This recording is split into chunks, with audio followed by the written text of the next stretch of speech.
Pénible début de semaine pour Kinshasa qui, après une pluie diluvienne dans la nuit de lundi à mardi, a enregistré des morts et d'importants dégâts matériels.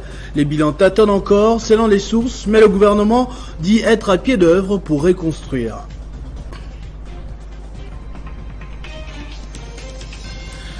Un important groupe de journalistes a manifesté contre l'Union européenne ce mardi à Kinshasa. Il dénonçait son soutien au Rwanda, pourtant accusé d'agresser la RDC depuis plusieurs années. En Afrique du Sud, le président Cyril Ramaphosa échappe à une procédure de destitution ce mardi.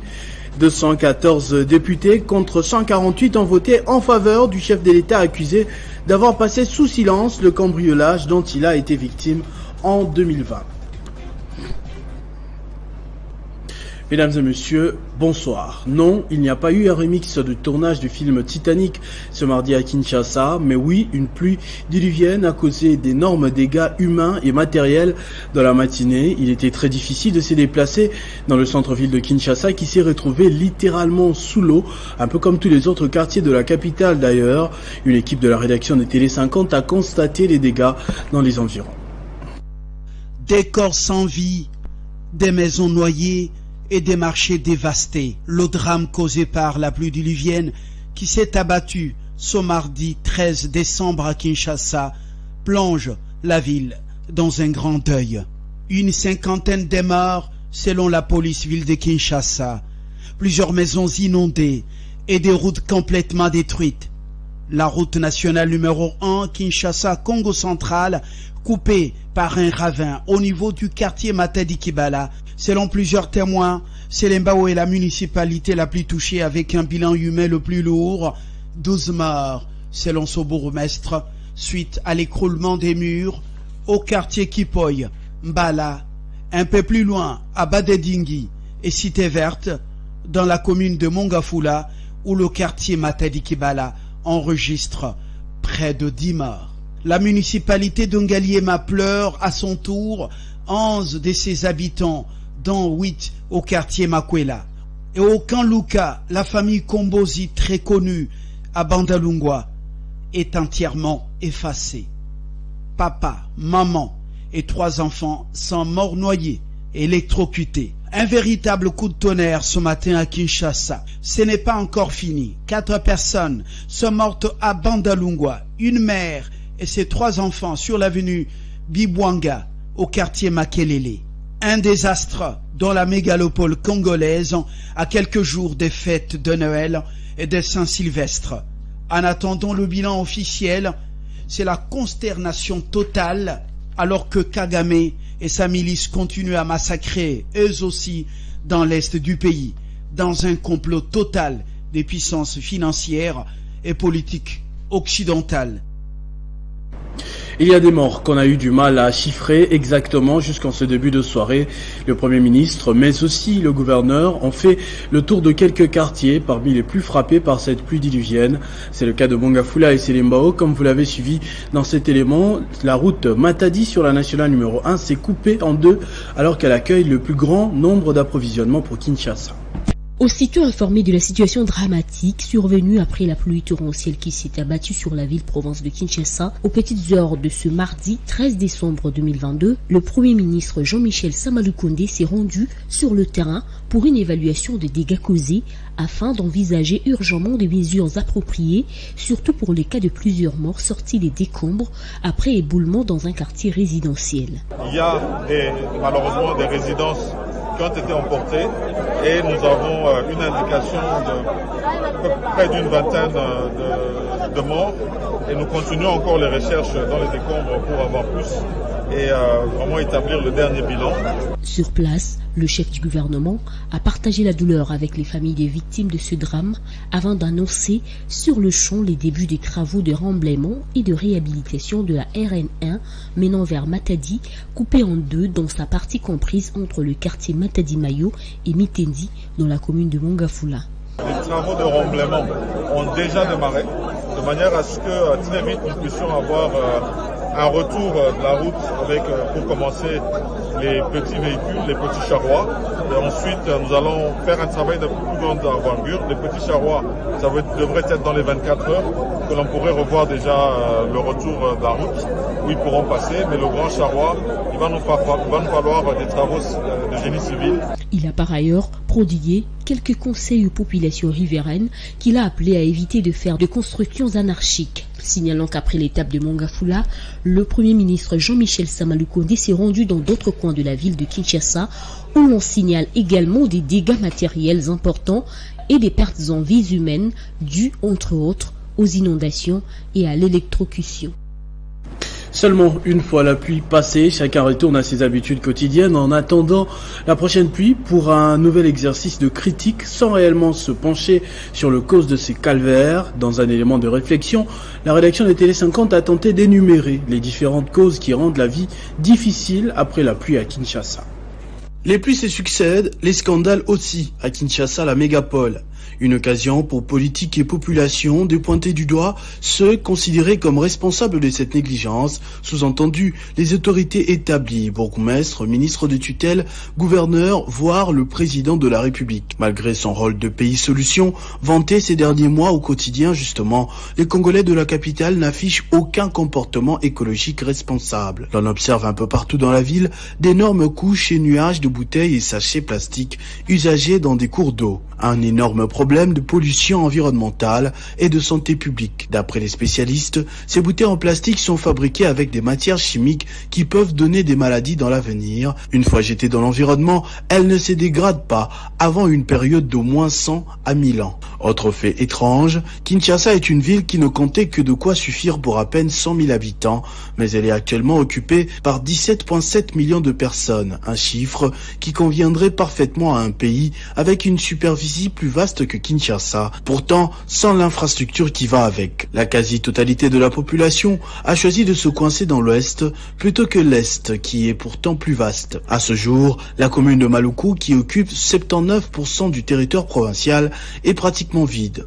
Les 21% restants sont partagés par 23 communes dans un désordre plus que total.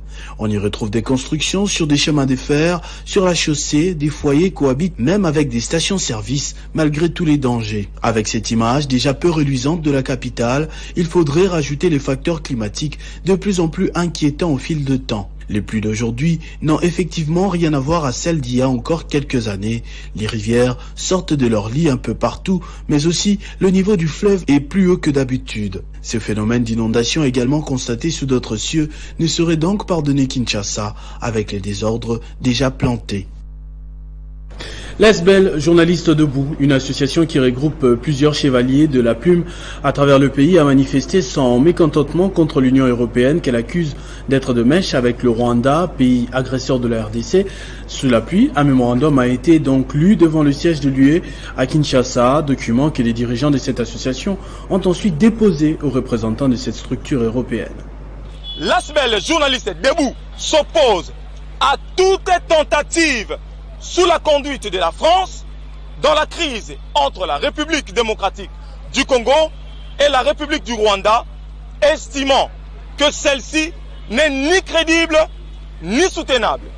Nous, membres de l'Asbel, journalistes debout, dénonçons avec véhémence la complicité manifeste des pays membres de l'Union européenne dans les événements douloureux que subissent les populations de la partie est de la République démocratique du Congo. Dénonçons la violation des dispositions pertinentes des instruments juridiques internationaux portant sur les droits de l'homme. Les journalistes congolais réunissant au sein de l'Asbel Journaliste Debout vous recommandent de revoir votre position, de prendre des mesures urgentes pour la restauration de la paix, de la sécurité dans l'Est de notre pays, où nos confrères journalistes et beaucoup de nos compatriotes ont succombé, d'autres déplacés de leurs habitations, voire d'autres en perte de leur travail. Nous sollicitons de vous, l'Union européenne, des sanctions très sévères à l'encontre du régime sanguinaire de Paul Kagame. Au Sénat, Modeste Bahati Lukwebo supervise les travaux de la commission ECOFIN sur le budget 2023. Le président du bureau de la Chambre haute du Parlement veut voir toutes les matières inscrites au calendrier de la session ordinaire de septembre être épuisées avant la clôture. Le temps presse pour la fin de la session ordinaire de septembre au Parlement congolais.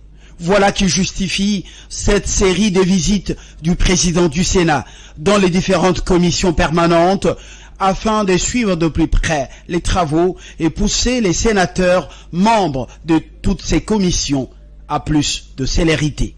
Il s'est personnellement rendu à la commission économique et financière qui examine en toute urgence et en seconde lecture le projet de loi des finances 2023 déjà voté à l'Assemblée nationale.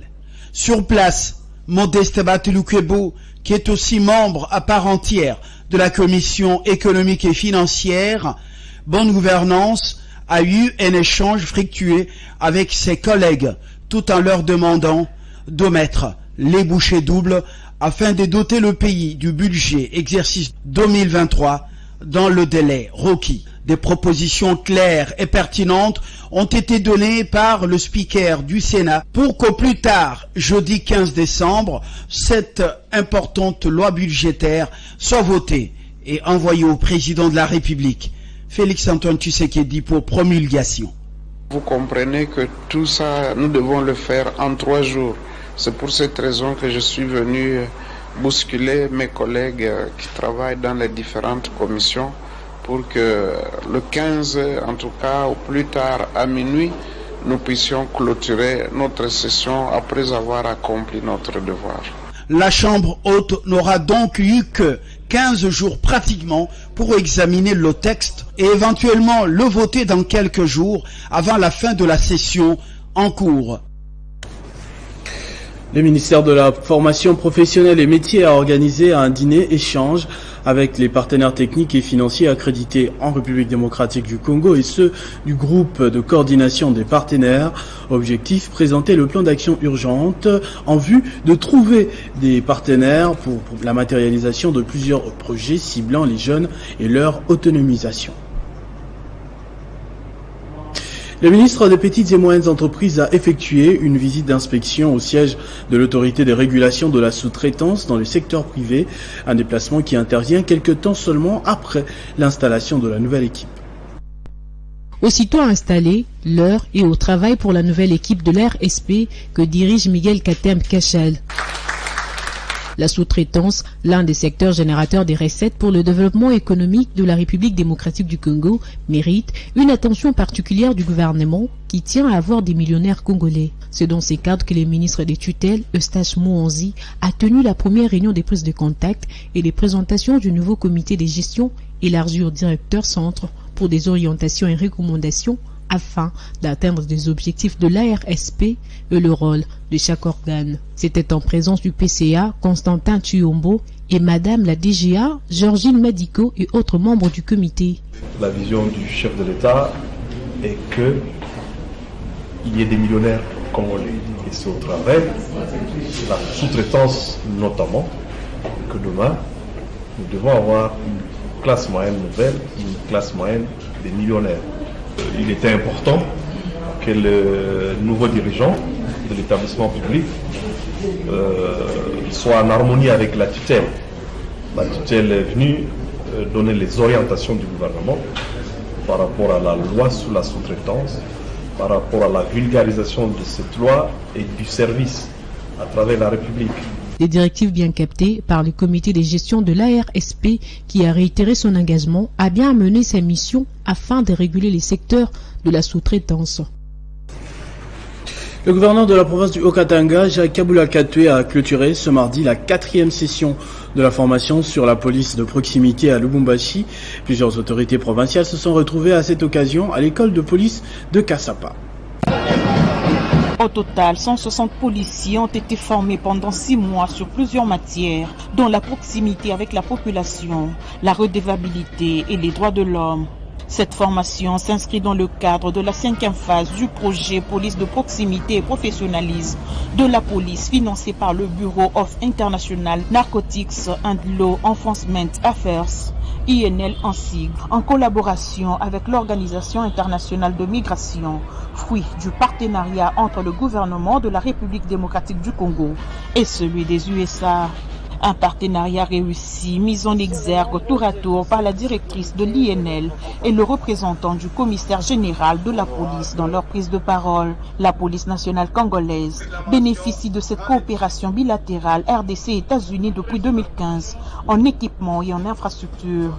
Avant de clôturer la cérémonie, le gouverneur du Haut-Katanga, Jacques Aboula Katoué, a exhorté les policiers formés à renouer des liens de proximité avec la population et à lutter contre l'insécurité dans les milieux. Comme vous le savez, la réforme consiste en un changement en vue d'une amélioration. Or, le changement comme amélioration ne peuvent provenir que d'un renforcement des capacités, autrement dit d'une bonne formation. Les 5 meilleurs stagiaires de la promotion ont reçu quelques présents, notamment une moto, un congélateur, un frigo, un groupe électrogène et un écran plasma. Il faut signaler que c'est par un défilé de troupes devant le gouverneur Jacques Aboula Katoué que la cérémonie s'est clôturée. Le président de l'Assemblée provinciale du Lualaba, Louis Kamweni Tumbu, a salué le discours du chef de l'État prononcé le samedi dernier devant le Parlement réuni en congrès. Il a également profité de l'occasion pour condamner le conflit communautaire qui ne favorise pas le développement du pays. Le discours du chef de l'État sur l'état de la nation n'a pas laissé indifférente la classe politique du Lualaba.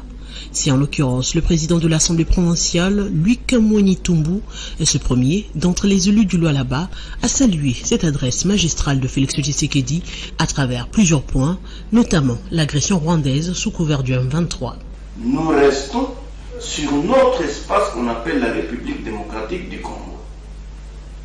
Le rôle de ces gens-là, c'est de venir gratter sur nos diverses matières, qui trouvent leur dividende. Après ça, ils vont rentrer. Donc le président dit la vérité. La situation sécuritaire sera améliorée. Dans sa casquette d'ambassadeur de la paix, Louis Kamweni prône le vivre ensemble. Mais vous vivez pendant un siècle ensemble. Au lieu de devenir un, mais pour des raisons politiques, on veut se déchirer. Moi, je répète que le président de la République a eu raison de dire à la jeunesse, n'entrez pas dans ces choses-là.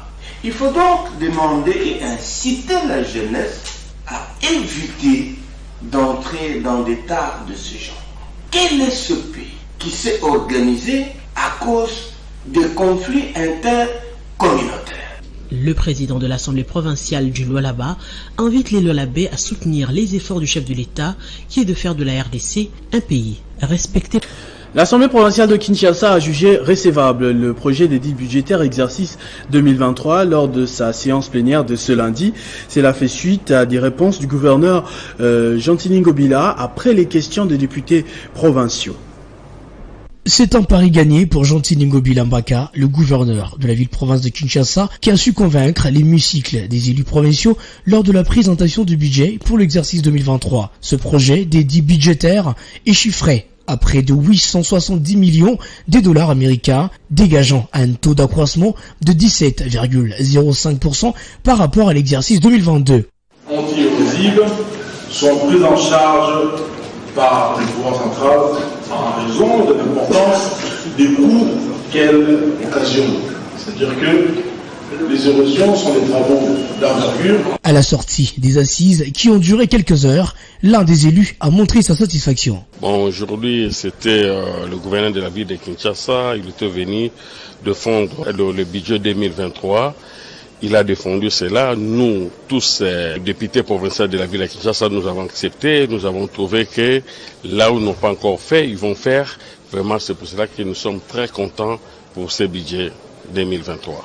Signalant que lors de son intervention devant les élus de Kinshasa, le gouverneur Gentili Ngobila a insisté sur les préoccupations de son gouvernement, notamment à la sécurité, au transport, au social, à l'environnement et aux infrastructures de la ville.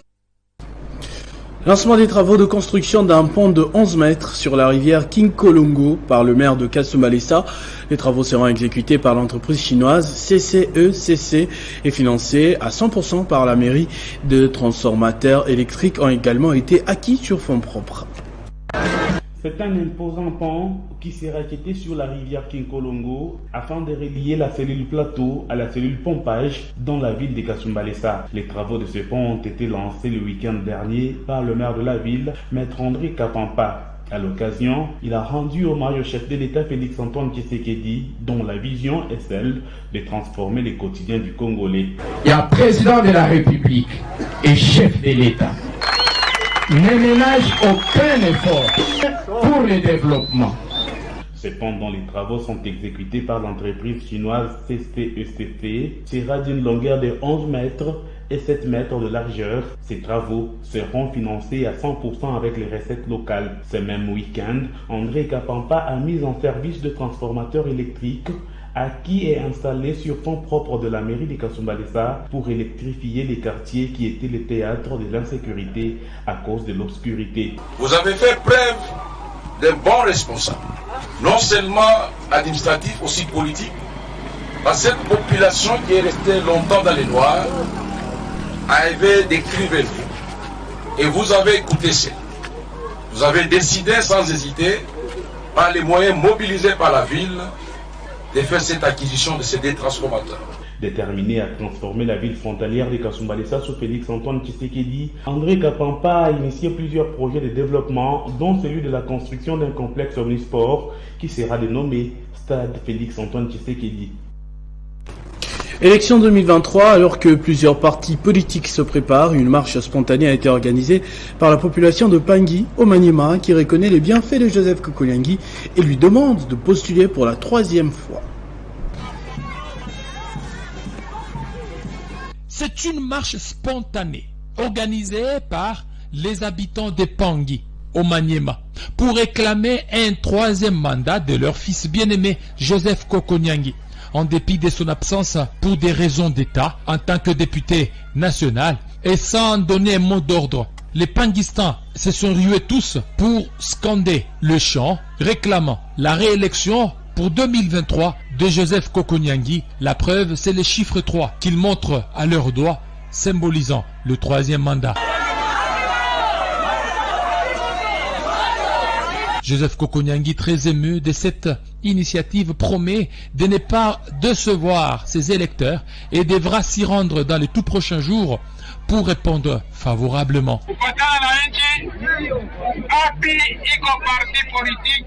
L'opposition républicaine. Déjà, les habitants des Pangui ne jurent que sur la réélection pour 3e mandat successif de Joseph Kokonyangi et se prépare à mouiller le maillot pour que Joseph Kokonyangi le représente en 2023.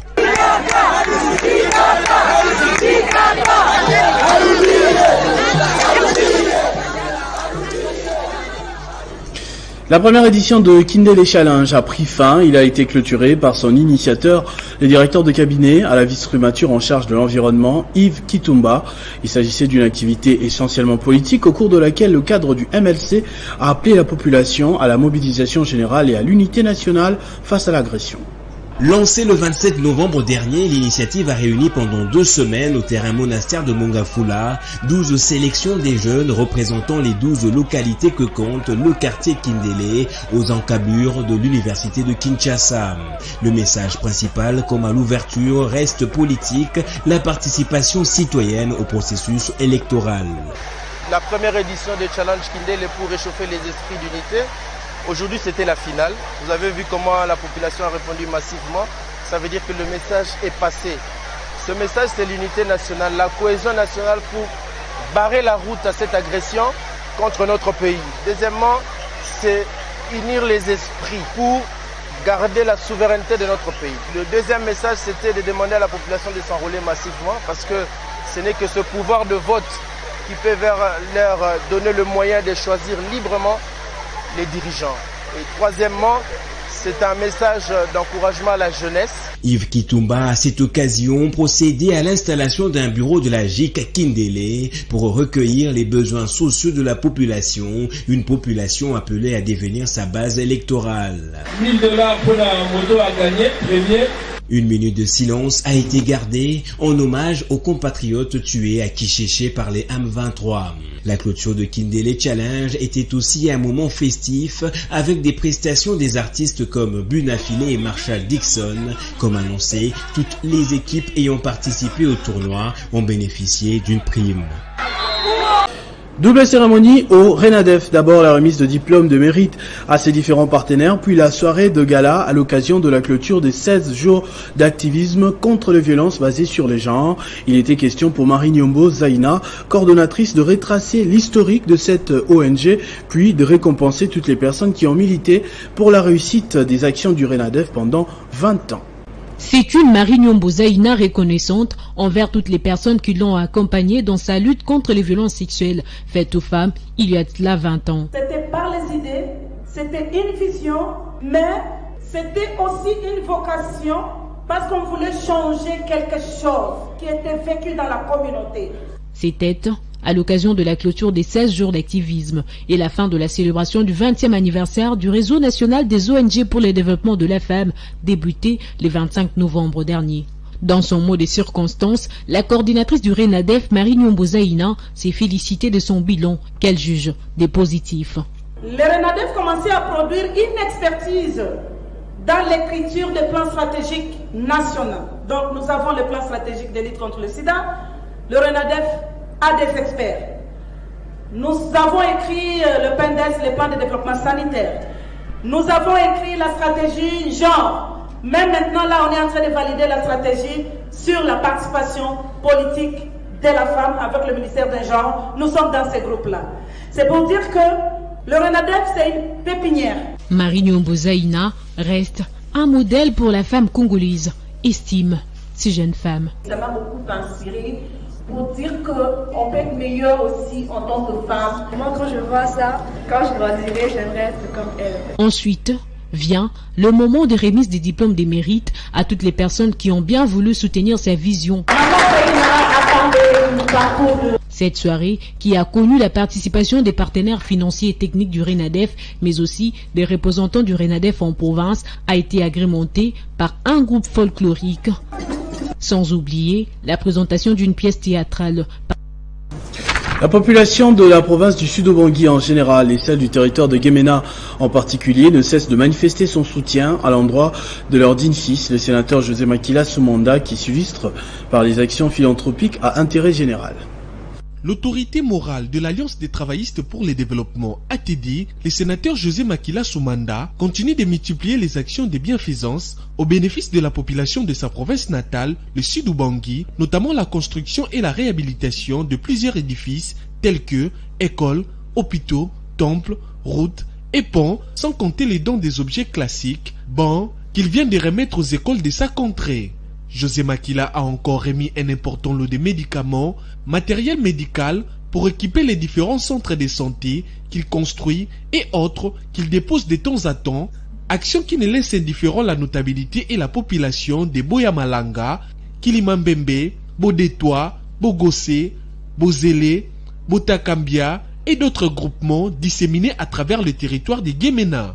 Nazala insecondaire mpona komona pe ete atongeli biso centre de santé de référence ya Boyamalanga oyo ezali kopikisa milimo na bato ebele komona misala nyonso sénateur José Makila asali kati na mboka esepelisi nganu makasi koleka nyonso te nazobondela epa na nzambe ete nzambe amatisa ye likolo te asala eloko mosusu koleka oyo.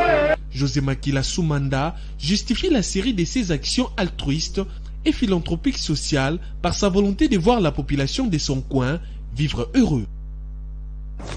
En dehors de nos frontières, en Afrique du Sud, Cyril Ramaphosa reste président après un vote décisif qui a eu lieu ce soir en faveur ou non d'une procédure de destitution. 214 députés ont renouvelé leur confiance au président sud-africain alors que 148 étaient favorables à son départ, lui qui est accusé d'avoir dissimulé une affaire de vol dont il a pourtant été victime. L'histoire remonte à il y a 2 ans. Il perdait dans sa ferme de Falafala la somme de $580 000. D'après certains témoignages, l'origine du montant étant suspect, il n'avait pas pu signaler le vol à l'époque. Ce journal est terminé, je vous en rappelle tout de suite les principaux titres. Pénible début de semaine pour Kinshasa qui, après une pluie diluvienne dans la nuit de lundi à mardi, a enregistré des morts et d'importants dégâts matériels. Les bilans tâtonnent encore selon les sources, mais le gouvernement dit être à pied d'œuvre pour reconstruire. Un important groupe de journalistes a manifesté contre l'Union européenne ce mardi à Kinshasa. Il dénonçait son soutien au Rwanda, pourtant accusé d'agresser la RDC depuis plusieurs années. En Afrique du Sud, le président Cyril Ramaphosa échappe à une procédure de destitution ce mercredi. 214 députés contre 148 ont voté en faveur du chef d'État accusé d'avoir passé sous silence le cambriolage dont il a été victime en 2020. À tous et à toutes, merci de votre attention soutenue. Restez fidèles au programme de votre chaîne Télé 50. Vivez heureux, vivez 100 ans, mesdames et messieurs.